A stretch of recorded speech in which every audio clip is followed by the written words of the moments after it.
What's up, everyone? Welcome to Fine, I'll Watch It. I'm Smoking Phat J. I am Matt Bullseye Christy. You ready? Oh, yeah, I'm Smoking Fat Kingpin. That's right. Yeah.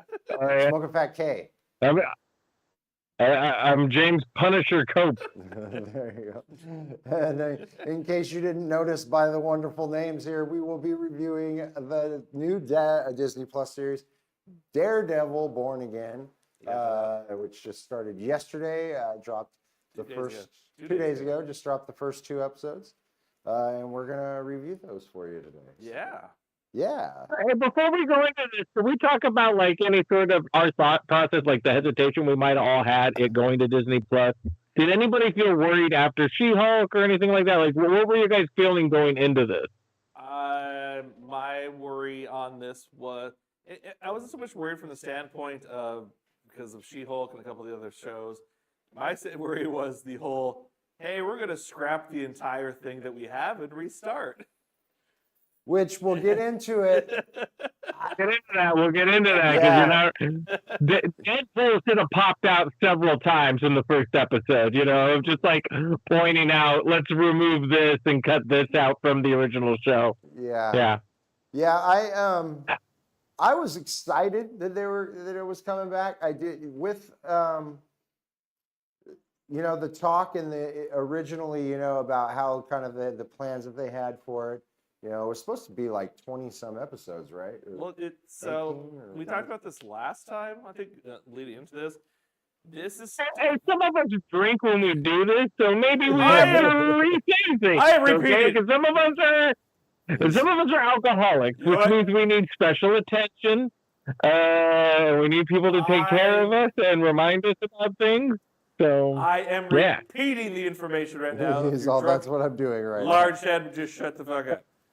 Anyway, this is technically 18 episodes broken up into what they're calling 2 seasons. The first season's going to have 9 of them. The second season's going to have the other 9 of them. Talk about that. Which is why the second season's supposed to be releasing before the end of this year. Now, knowing Disney Plus and the release schedule and moving things around, that may get pushed to next year because they do have a couple other shows on the docket, but Disney Plus is being weird about their release schedule now because even with this one being staggered, yes, we're used to the first 2 or 3 episodes of a show coming out on the same day, but like they're doing episodes 5 and 6 together as well. They're kind of pushing and accelerating this series specifically to get it away from within Disney Plus and or season 2. Right. And within the larger picture, which they won't say out loud, Last of Us season 2. Well, and which I did see the little preview for Andor during this. Mm-hmm. Hearing that, like you said, that it got rewritten, that originally Foggy, and we'll get into the Foggy of it all. Foggy and Karen weren't in it at all, and apparently killed off screen is what they said. That had me worried a little bit, you know what I mean? But after seeing that first trailer, I was in. I was like, okay, this feels like we're back, and we'll get into it, and it does. It does feel a lot more like back to form. You know what I mean? Also, more like a television show than any of these other Disney Plus shows that we've had. Yeah. So. Yeah, I was hesitant, but I wasn't like scared or anything. I just knew it was going to be different. I was like, hey, on Netflix you were allowed to do this. This is on Disney Plus. It was okay if they were going to go lighter with it. There are some great Daredevil light stories, and then there's the Frank Miller shit that's just all fucking death and brooding and guilt, Catholic guilt on Daredevil. And so it's like, I'm okay with either lane we want to pick so long as we pick a lane. So that was my feelings going in. How'd you guys do it the first 15 minutes of the first episode? Well, you got my text message right after, which was just, whoa. Like, I did not expect that. I'll tell you that much. And it hit. Like, that first scene, everything, including the bullseye of it all with that fight scene was amazing. The whole, Foggy getting shot and him listening to his. listening to his I brought thing. the minutes. Did you bring the minutes? I was just saying, listening, that whole, when he's fighting and you're listening to his heartbeat, and you could just see him breaking down more, kind of torn between where he wants to be and where he has to be at the moment, and I just thought that was a fantastic way to kick off this show and again, to make you feel like, yeah, this isn't your fucking Disney Plus show. Like, we're going to so a sniper's going to shoot someone and the main character is going to die right now. Yeah. The joke, the YouTube creator, we kind of all like pitch meetings. The pitch meeting joke I had for this was straight up, hey, we're on Disney Plus now. I was thinking maybe, wouldn't it be great if Daredevil just killed 3 fucking people in the first 2 episodes? One of them being one of his greatest arch nemesis, Bullseye. We'll introduce him, kill the motherfucker. He's not dead, don't worry, but we'll kill that motherfucker. And they're like, okay, well, he kills a couple other villains. No, cops! I haven't killed 2 cops. I want him to kill a couple of cops in the first couple of episodes. Just like, that's just like Walt always wanted. Like, it's fucking, it's amazing. Is it Daredevil Good the good guy in Lord. this series? Well, yeah. Can we go over overall feelings before we go nuts? Real quick, before we go crazy, I know I'm drunk and I'm having fun. I would like to do the rundown of the minutes. On the front of his fucking shirt. Yes. Okay. I'm going to do a rundown of the minutes of the first 15 minutes of the first episode. Okay, let's see. Okay. By minute 5, we see his superpowers, and we are explained to them if we do not know this character at all. They give us. I actually thought I was like, hey, that's a really nice scene. But first shot of the whole show is also opening up, almost like a comic book panel opening up. By minute 7, we are introduced to Daredevil in full costume with a Catholic church in the background for just a little bit of touch for you there. By minute 9, Bullseye is introduced, a major villain. To some people, Daredevil's true arch nemesis. It's Kingpin. You're wrong, but there's a lot of people out there that are in the Bullseye camp. If I could introduce, by minute 10, Pierce, who just fucking kills Froggy. I call him Froggy because he's corrupt. They just fucking shoot him. By minute 10, Daredevil in costume, Bullseye in a form of costume are straight up doing a badass fight scene that is both reminiscent of the hallway fight scene from season 1 and a little bit of like him battling Stick as they go back and forth and just are doing it until they're tired of fighting. And it was actually quite compelling to watch.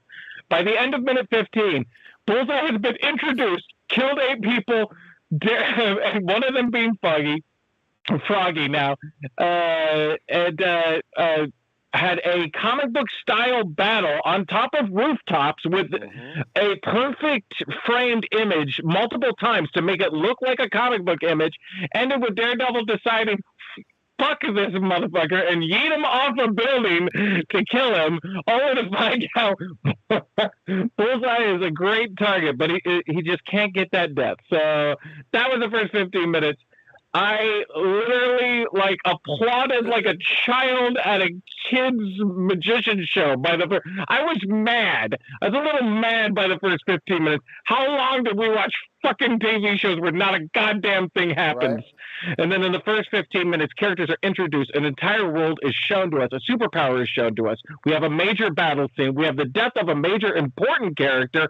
We have a choice that our lead character makes, and we know it's the choice he fought against in the Punisher episode, in the Stick episode, and he sided with Punisher and Stick.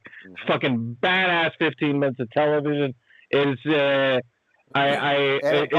first 15 minutes got 5 out of 5 already. It was like, no matter if the rest of this is just Kingpin eating fucking chicken and asparagus, I'd be like, what an artsy fucking choice, and I would have been fine with that. That was a poached egg. Chicken does not cut that easily. I'll tell you what, it bought them a lot of time, is what it did. You know what I mean? Coming out of the gate like that, again, hitting all those beats so quickly, it bought them time to kind of do more character building, because they have new characters that they're introducing. Yep. I don't know how much we're going to give a fuck, but they do get a good little teaser where his new girlfriend is, Kingpin and what's her name, psychiatrist, you know what I mean? And you get the introduction to his new partner, who's also from the comics. These both people from the comics, but we haven't been introduced in this, so it buys them the time to kind of then build what's Matt's new world like. You know what I mean? What's his new life like? You know what I mean? The 1 year later, and now he's done these things, and this is where he's at, and he's kind of trying to move on. But we see Kingpin's obviously back. He's running for the mayor. This is kind of getting him back into his. They're doing a lot of stuff at a clip, but it doesn't feel rushed, and neither does it feel boring when they have to take those moments to have him go on this little blind date that is partner. But just these little things that kind of need to happen. You know what I mean? But they're not terribly interesting. You know what I mean? It wants to and tries as hard as it can to be the Netflix version of Daredevil, but at the same time, it's making it its own thing.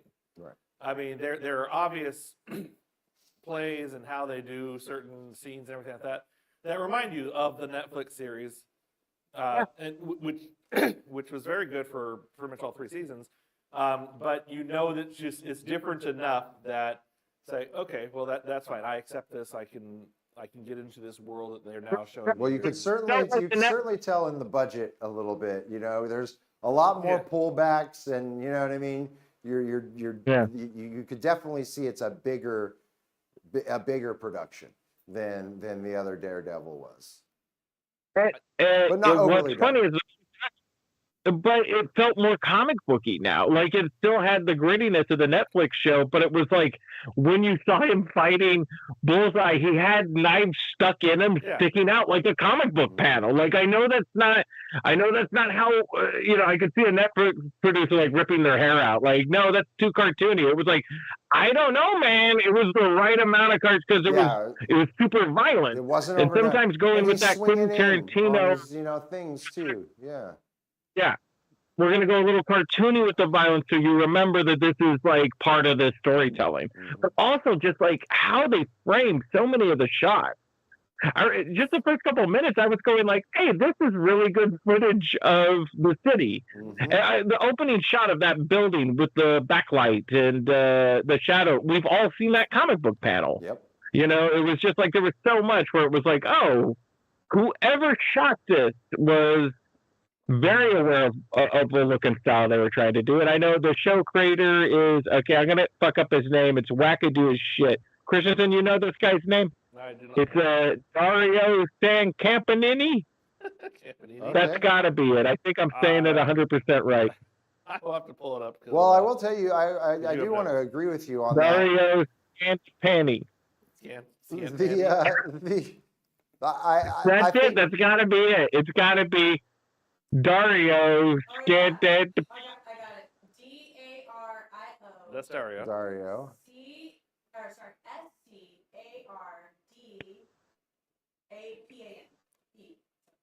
Scardapan.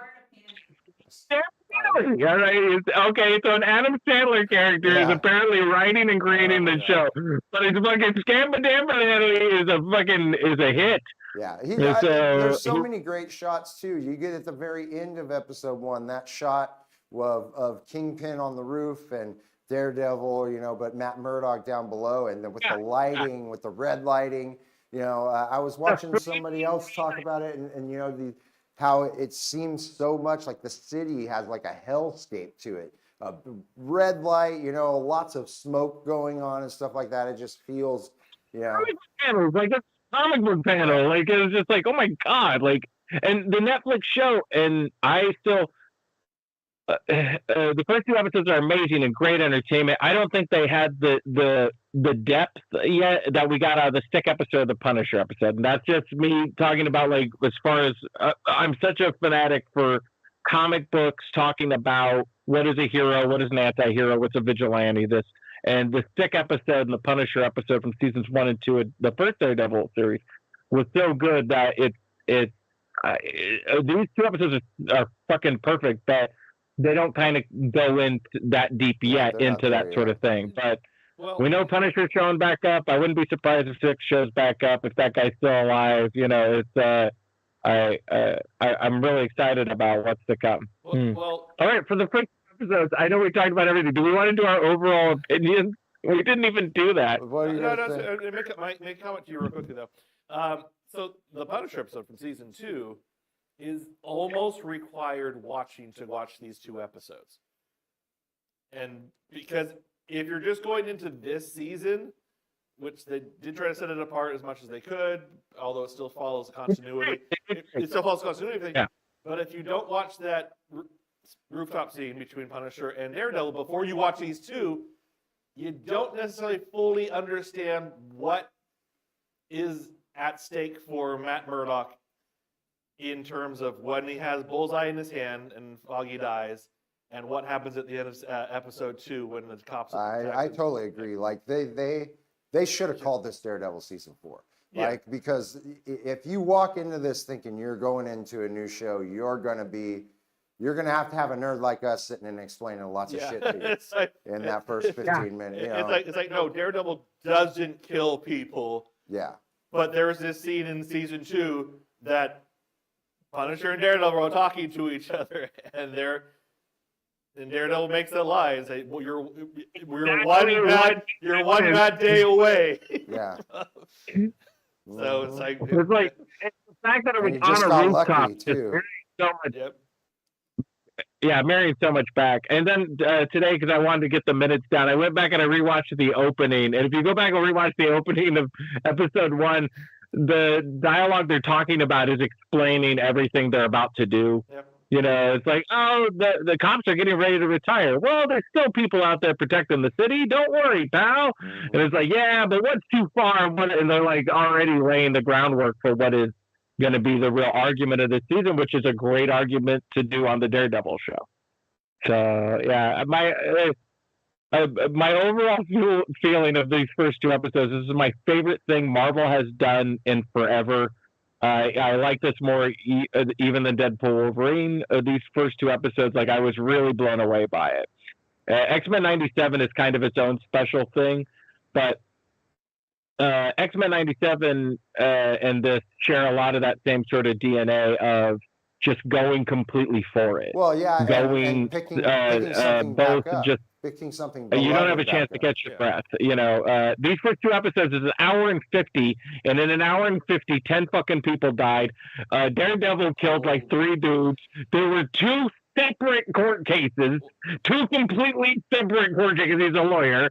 There was an election. We had a result of an election. We were introduced to a major villain. He killed the major villain. Like, it's like so much has happened in the first hour and 50 minutes of this show. And we're introduced to the secret villain too, kind of. Yeah. Twice actually. Yeah. No, and the thing is like we look at all these other shows and they're so padded. We keep talking about like, oh well, this episode was obviously just about this. This episode was obviously just about this. This show was so efficient it made me mad at some of the shows we fucking reviewed recently. Definitely. Yeah, I would say my overall review is super positive. The only thing again that like I said is I feel like coming into this fresh, you would have a hard time. But coming into this as an extension of the Daredevil stuff we've already seen, including the couple of things that he's done in the MCU, I thought, again, great, looks great. You could tell that they're working with a bigger budget, but they're not overdoing it at all, at least so far, you know what I mean? I'm super excited. Again, the artistic visuals, like that might be the thing that just really, because they definitely had an art style with the old Netflix one, but I feel like it was also a bit of a budgetary art style too. Like, oh yeah, dark is cheaper, you know what I mean? So we're gonna do a lot of stuff in the dark, and that's fine. You know what I mean? Is the scene dark enough? No, the lights cost a lot. Make it darker. Turn off that light. Turn that shit off. EGD is expensive in California. But that did it felt very used very well, and just the artistic choices when that helmet's dropping and the thing's off and it looks like the D, and like I say with the Kingpin and the upside down shots, you know what I mean, and how they just kind of like there's so many choices in this that just that work for me, you know what I mean, like it drew me in. It really drew me in. It felt so much like a comic book just come to life, you know. And so it was. I guess if this is going to be a great big like success for it, let's go over the stuff we didn't like. So what was the stuff that in these first two episodes? Nope, not talking this episode. I'm not talking about shit this episode. Let's let Matt say his overall. Go ahead, Matt. No, I'm good. What's your overall? We're just skipping right over Matt tonight. No, I enjoyed this a lot. It is definitely the so far most well-written long-form thing they've done. Not to say WandaVision wasn't good. Not to say All Along wasn't good for writing to me for what they did overall. Loki, but those were and felt like episodic things. More like it. Yeah. And it's like they wrote them as episodes to go to this bigger overall story and mystery and everything else like that. This is the first show that I've seen for any of the Marvel properties where it doesn't necessarily make you feel like coming out of it that you're trying to figure out what the mystery is, trying to figure out anything else like that. You're just invested in the story that they're telling for you, and you want more because the story that they're placing in front of you is that good. Yeah, I don't think that they gave us 2 episodes, and I'm glad that they did because I liked both of them. But they had good, like the episode 1, I would have been like, holy fuck, I can't wait to see episode 2. Like it would have hooked me for the week. You know what I mean? Watch the second one because I had such a good experience with the first one. I was like, the second one can only level. I was like, the second one's going to be shit. The second one is going to be like, oh, I team, it's foggy, I was like, I didn't watch the second one because I was certain it was going to be shit because the first one was so good.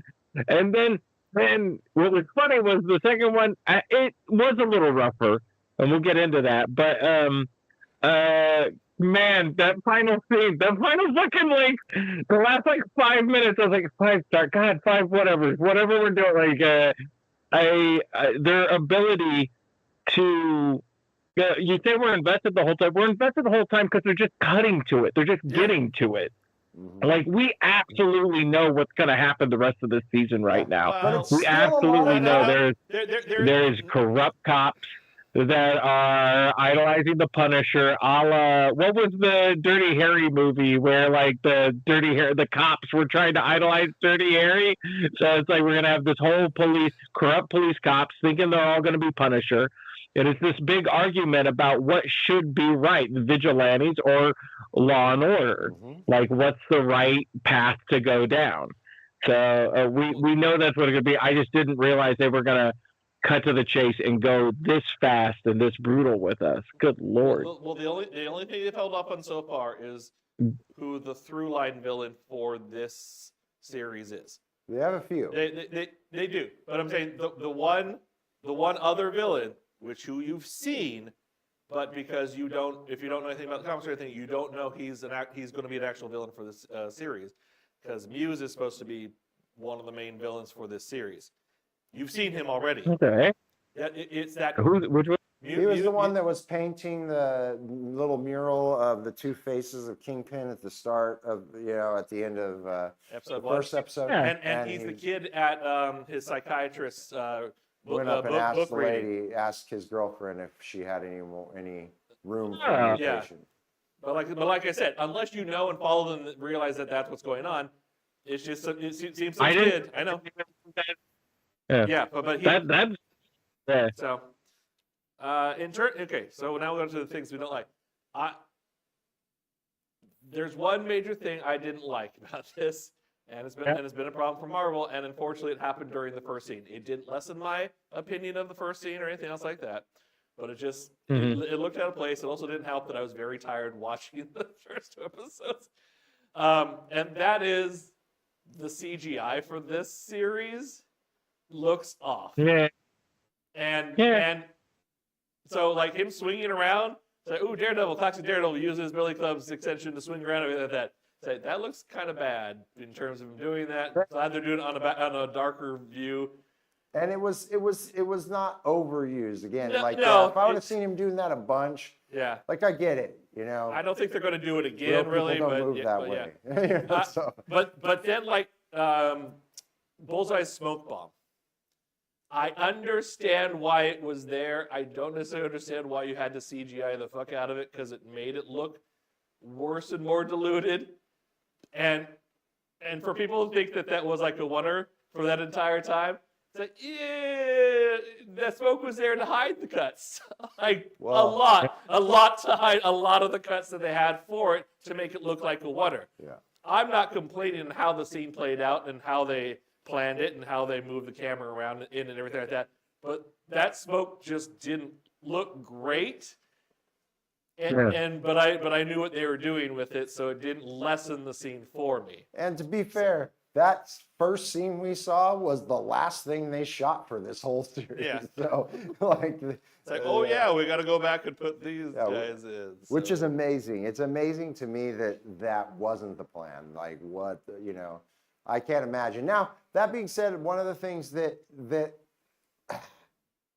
I'm a little bit worried about is some of the things that we heard was Foggy and Karen not being in this series, and that it was going to be a lot more focused in the courtroom and not about Daredevil, about Matt Murdock, you know what I mean, stuff like that. Is that where we're going to go? Are we going to go just right back into what they already had? The whole point of this season, at least, you know, if they're cutting up the seasons in half, the first 8 or 9 episodes need to be about, is he going to put that mask back on? Or fuck that, do it by the word of the law. Like, pick a fucking lane, Maddie. Like, don't Moon Knight us. I think he picked one by the end of episode 2, though. Yeah. So, like, that gives me hope that they're not gonna take too long on that. And then scream fuck at this guy with his fucking, god damn it, I love these first shows. But before we get off it, one of the things that I'm a little nervous or a little worried about, the sort of Trumpy analogy for Kingpin. It's such it's dancing on the edge of a knife. I say this out of love, somebody who absolutely hates the Republicans and all that sort of shit. Great. Whenever you're kind of talking about that, there's a right way to do it and there's a wrong way to do it. And even some of the greatest perverts in the world have not been able to master it. So, you know, it's like, it'll be, so far they've done it really well. I absolutely believe Kingpin and the subtext of the two broken people. We're seeing Matt Murdock and we're seeing Kingpin absolutely broken. And both of them want to rebuild themselves. Matt Murdock, of course, is trying to help the community. Kingpin, of course, in the only way he knows how, is trying to control the community. So, but I believe Kingpin thinks this is how he's going to make right, is by controlling everybody. Is the trains will at least run on time, sort of concept. Yeah. So if they go the right path with this, it's going to be amazing. Well, you had the whole scene of, I'm going to go fix these holes in the streets. Yeah. It was like that was there intentionally. And Fisk can fix it. That was such a great scene, because then he goes out and he fixes it. He doesn't fix it, and then he takes credit before it was done. Yeah. And by his account, he did a great thing. Yeah. And like he absolutely believes it. And so it was a great character study moment to do that. You know, because you kind of see like how he thinks and operates. And yeah, it could be one long con. He might have planned all of this, or the character absolutely believes that what he's doing is what's good for the city.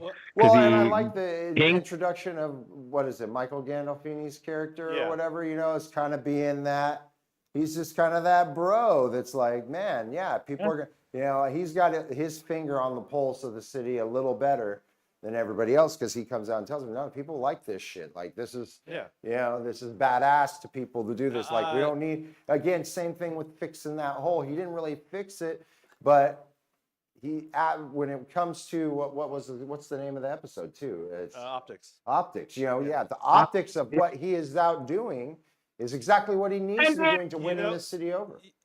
Here's a historical reference for what Kingpin is in this series right now. Kingpin is Andrew Jackson. Doing what the people want, which is why the Michael Gandolfini character exists in this series. Doing what the people want But Andrew Jackson's still being a mostly deplorable person who has these hatreds towards these certain groups of people and everything else like that, and has a rather violent streak within him. Like, he is literally Andrew Jackson as the mayor of New York City.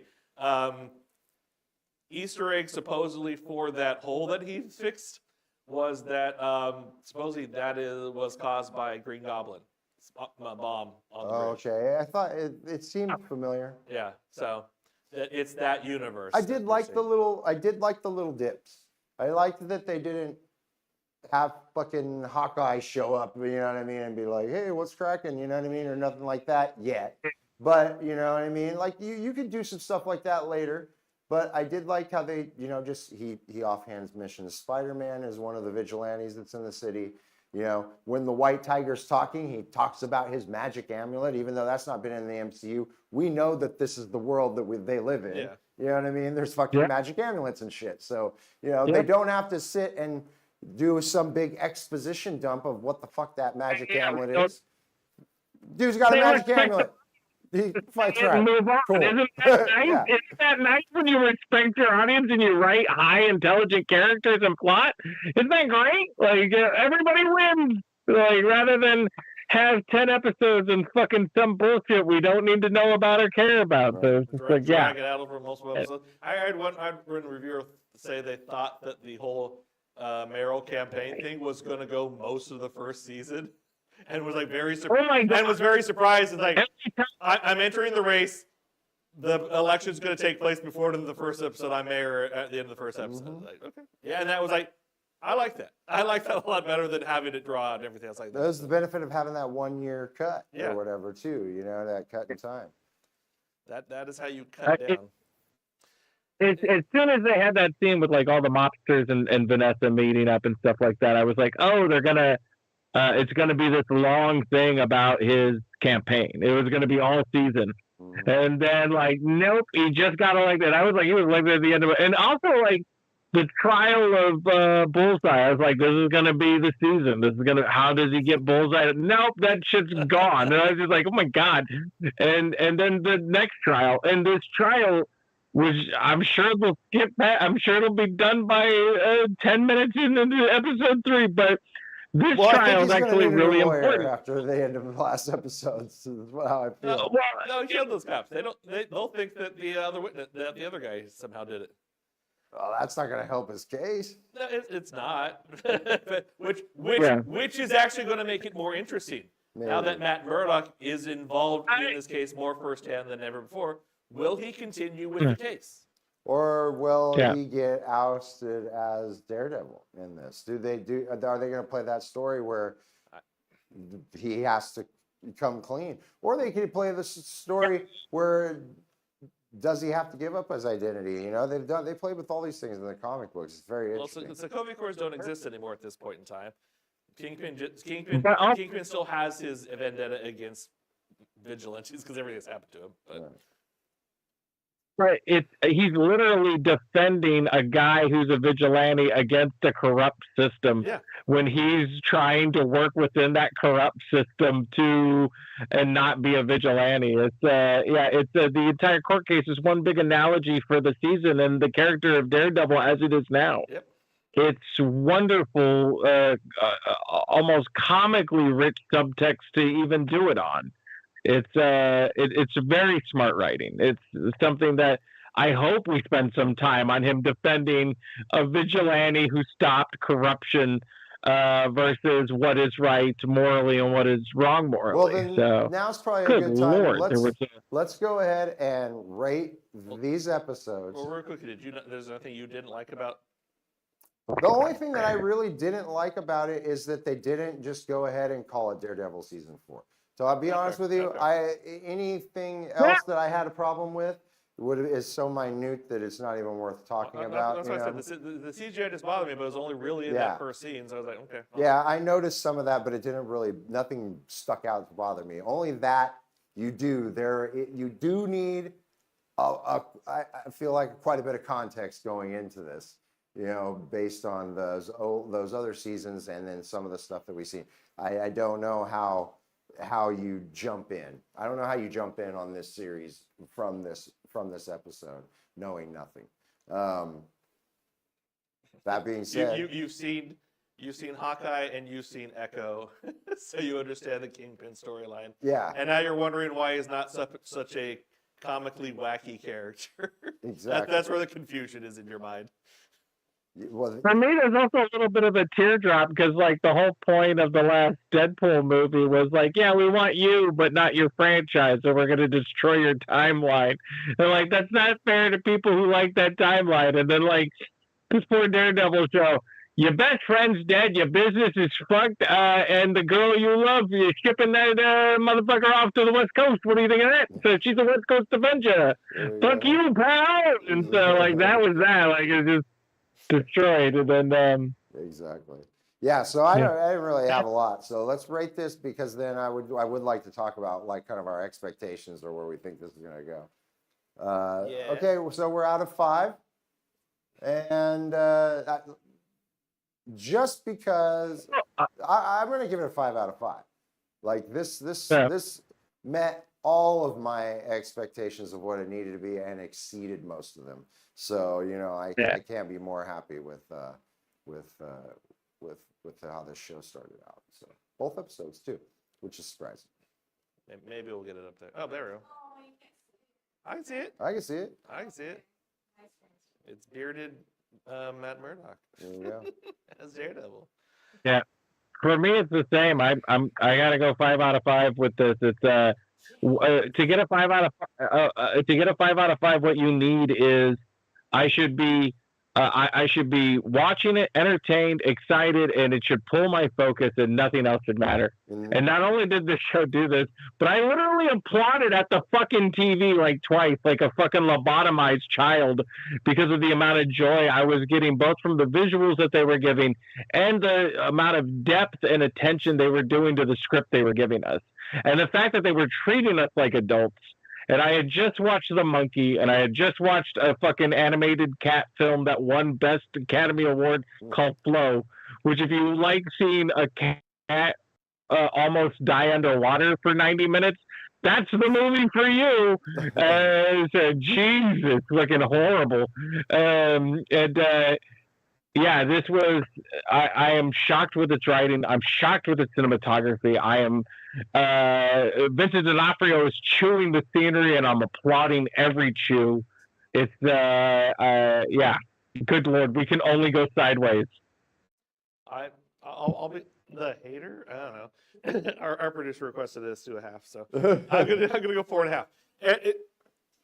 I enjoyed pretty much everything on this.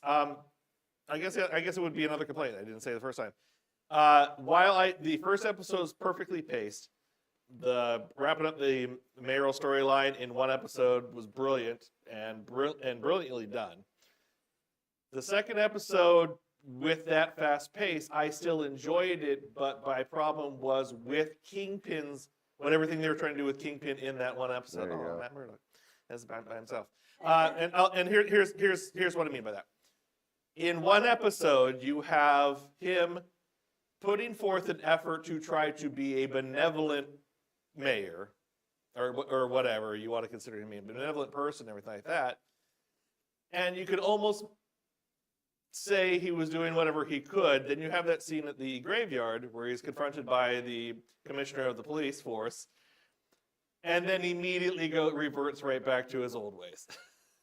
Well, I think what it is Kingpin, again, I think that he just thinks, I mean, which I'm sure there's no analogies in real world we could fucking pull with this, but his instincts are always correct, regardless. So the things that he does, the ends justify the means always. So if he needs to get this fucker in line by threatening him, you know, and he wasn't threatening him with like hurting the daughter, just like, hey, I know you got a fucking illegitimate kid, you know what I mean? You know, which Kingpin is such an insecure character. One could argue he did the entire mayor thing so that he could get Daredevil. I'm not joking. I am not. I know that might sound crazy or whatever, but he is such an insecure. He is a badass. Kingpin is a badass, but deep down, once you get past the layers, he's actually the little boy. He's the little boy who's scared and insecure, and he will do anything for any amount. and so they can kind of go any way with him. Now that's why I'm also like nervous about like the Trumpiest things, because it's like there's a right way to do that and a wrong way to do that. I Hopefully, think and they've so far it's been stated it. great. Yeah, I think Like, they've so far it's stated it been enough. A lot of talk's been going around about Vincent D'Onofrio and his description of what Kingpin the character was, and he described it originally when he started doing this show. He said there's two words: a child and a monster, and that's what he is. Yeah. And that's consistent. That's been very consistent of his character throughout. But that is an honest deep dive on Kingpin. If you've read the comics and stuff like that, yeah, like when every time they got deep into Kingpin, he was fucking scared and freaked out. You know, he was not the big scary fucking James Gandolfini badass. You know, he was the scared little child inside, and that's why he has to control rather than work with. So yeah. All right. Did you rate it? What did you rate it? What did you give it? Am I talking too much? I've been drinking. It's 4.5. It's Daredevil. 4 Daredevils and How you doing? Breathe. And again, I don't hate Kingpin. I love D'Onofrio's version of Kingpin. I love the character Kingpin in this and the original 3 seasons of Daredevil and anything like that. I think another part of the problem for why this seems like it's that part of it's rushed and everything like that is I think they're trying to make such a hard course correction on what they did with Kingpin in Hawkeye and in Echo. I mean, it's fine that you went in with Hawkeye to be a more comic booky version of Kingpin and everything like that. You started trying to revert him in Echo, and I don't know. I almost wonder if what they did with him in Echo caused part of what they had to redo for this series. Well, I feel like they gave a little bit of a nod to the fact that he still kind of has superpowers now. Like he went on this special little whatever to do, you know. I like that he's got the scars on his eyes, you know. And so they're not just dropping that on the floor, but yeah, they're definitely not leaning in. Yeah, no, they're acknowledging that happened. They're not outright denying and everything like that. They're just kind of fixing what it almost seems like they felt was a mistake, and a lot of us felt was a mistake for the Kingpin character in those 2 series. So, which is appreciated. But like I said, it just kind of seems like in this episode we really got to get him back to his Kingpin ways, and we're going to do it as quickly as possible. So it's like that's the only reason I bring it down just slightly is because the storytelling in the first episode great for the quick pacing of that second episode. For his character, it's like now you're trying to force the character being back what he was. If that was your intention originally, you were kind of setting a trail for something different. Yeah. So, but other than that, everything else was fantastic. So, cool. For me, with the threatening of exposing the police commissioner for retiring and fucking him, I really like Kingpin's childish. Nothing. So long as I get to my end goal, it doesn't matter who I gotta kill to do it. You know, it's just like because the end goal is gonna make everybody so happy. So I just have to murder everybody to get there. So you know, that old joke: we will get peace even if I have to kill every motherfucker in the room, right? You know, it's like. So I didn't. Even though that was like very different than the tone of what they've been doing. Man, Vincent D'Onofrio was fucking selling it for me on it. Like every choice is kind of it's over the top, but it works so well in the show. Because I actually think Charlie Cox is kind of playing it really, really low. Like he is not going emotional. And I love that, like, every woman is trying to sleep with Daredevil, and he keeps going, like, hey, we're on Disney Plus, so knock it the fuck off. It happened, like, in an hour and 50, it happened, like, 2 or 3 times. But, yeah. Well, let's talk about what we think is going to happen going forward. Like, what are your predictions for this series? Well, like I said, Muse as a villain is coming in here at some point. Yes. What Muse is going to do to the city, and for these, well, you got 2 characters coming in. You got Muse coming in, and you know Punisher's coming in because of the trailer. Punisher is a little more straightforward because with that tattoo reveal on the cop, this is now Marvel and Disney by extension saying, oh, you're fucking going in the real world now. Oh, you're fucking gonna use our emblem for these cops being badasses and thinking that they're above law and everything like that. Well, we're gonna work at taking that back from you now a little bit and kind of expose that as being bullshit here on TV on a show that a lot of people are going to watch. But it'll be interesting because I'm curious. The second Dirty Harry, you young geeks out there, you got to listen to an old geek every now and again. Go back and watch the second Dirty Harry movie, I tell you. So, see, in the first Dirty Harry movie, Dirty Harry plays by his own law. You know, he's a cop, but he don't give a shit. Do you feel lucky, punk? He'll shoot you anyhow. Then in the second one, the writer-director, who was kind of liberal, made Dirty Harry was like, oh shit, cops are taking that seriously and going out and just shooting any black or brown person they see. So in the second Dirty Harry movie, young kids out there, they have a whole section where Dirty Harry meets a bunch of fucking cops that are going out killing him, and Dirty Harry says, you're a bunch of fucking dirty pigs, don't ever speak to me. And that was the writer-director shutting that shit down as early on as he could. Not that Clint Eastwood could understand that, but it's fine. Unforgiven's amazing. We'll go with that. Chris, real quickly, how long is this episode so far? 46 minutes. 46 minutes. Okay, here's my point to that question. By around the 15, 20-minute mark, James Cope asked out loud, which Dirty Harry movie was it where this particular thing happened? And as James Cope drank through the rest of this episode, Drank himself into the remembering. drinking power unlocked his brain to remember specifically which Dirty Harry movie it was. This is his superpower. We don't have to go into it. They know. They've watched enough of these episodes. So there's the evolution of James' superpower right there in front of you. I think it's interesting. I want to see how the Punisher of this all actually fits in, because I think there's also there's probably a possibility that the Punisher is working with these guys, that these guys might be part of a Punisher type of a crew. And it could be Daredevil kind of versus the Punisher in this too, in the end, of the cops wanting to go kill this Muse guy and Daredevil kind of wanting to find him before the cops do. That's kind of a little bit of a prediction that I have. I don't know if they're going to go that far.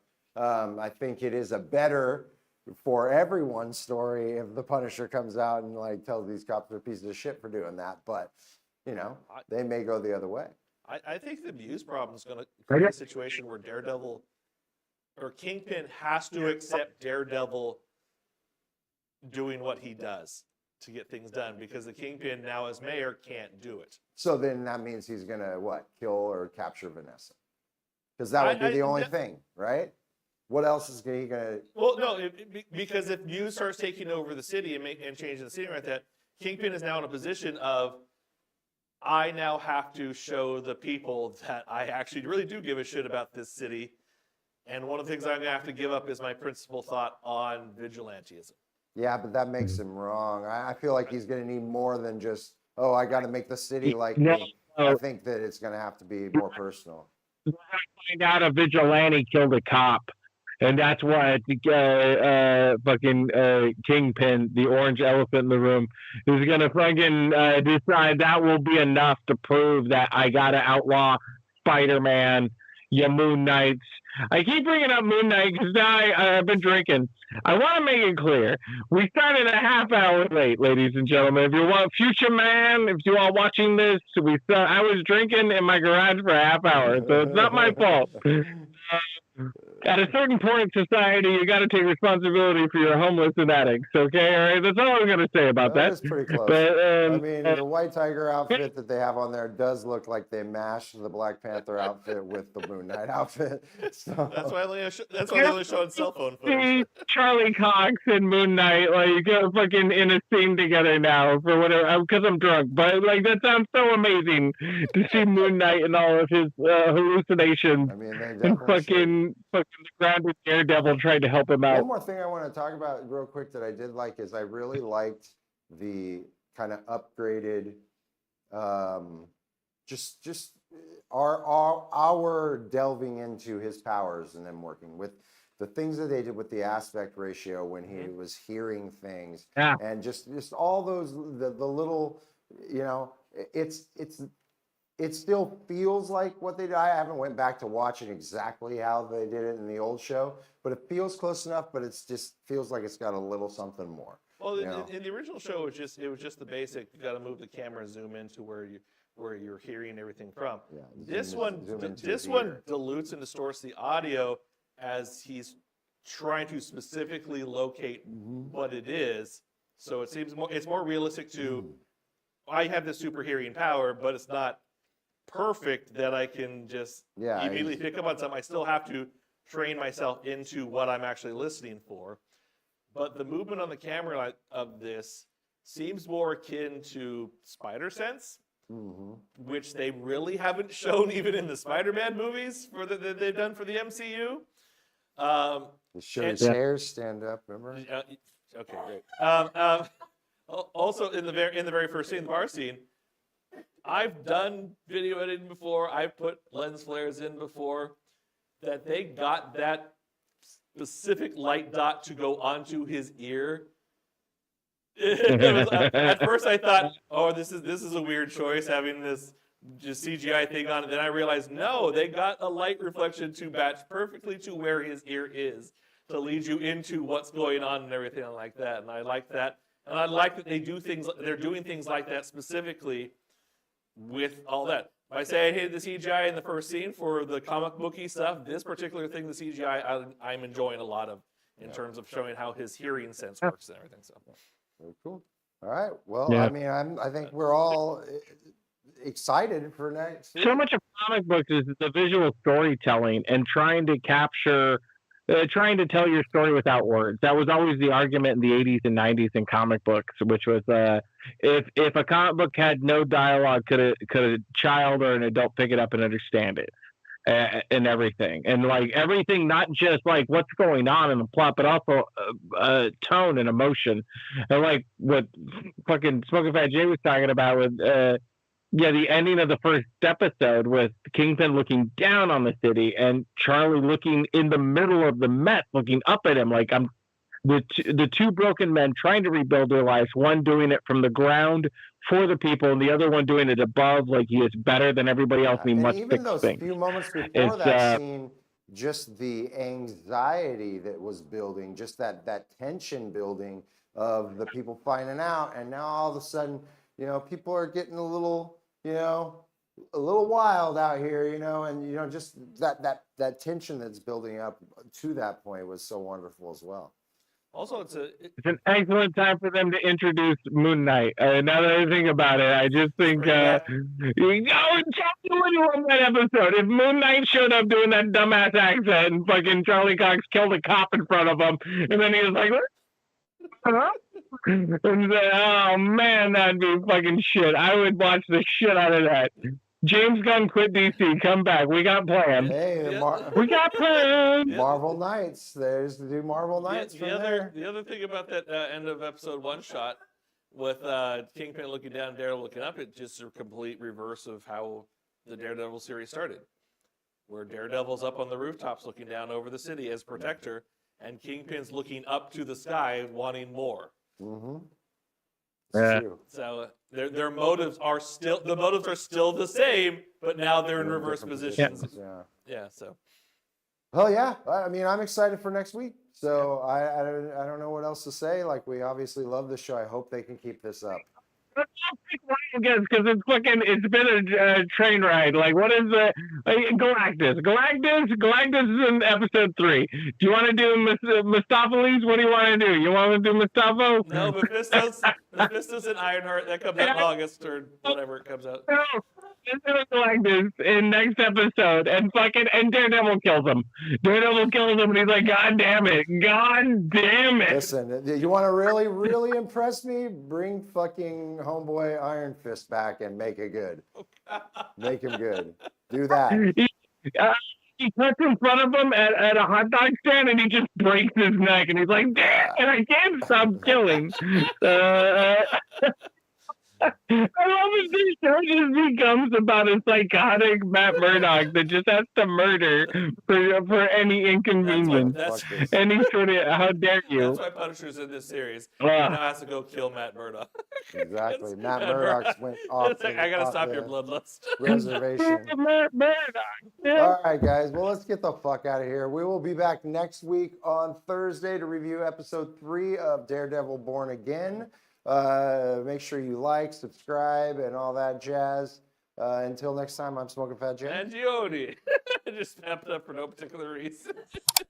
And Smoking Phat K. I'm so happy we're watching good media for profit. nice. Please quit watching and go watch Daredevil Born Again. It's actually good, and it won't talk down to you. And it's a good show. It's nice. Please It's nice to reward watch good this. things. Did you watch Spider-Man episode 6 yet? I don't know who you are. All right. I am Matt Christy. You want a drink? We'll see you guys next time. Peace.